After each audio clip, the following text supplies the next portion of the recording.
video ko para makita niya. Video ko. Paano mo ano kasi na-deform na ka. Na-deform ko eh. Ano naka-video? Kaya ginawa ko sir. Iniinit ko yung ano, yung PVC.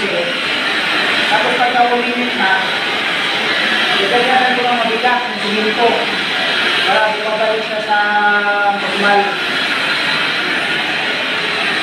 Yung mga pag-outdoor, yung sobrang baluktot, yung ko na gawin yan.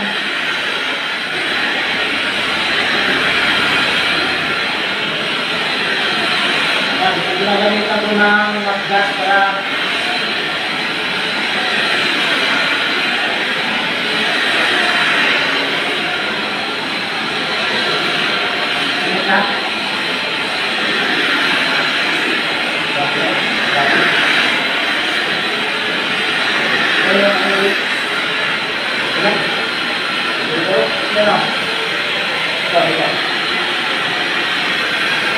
yan sir, yan.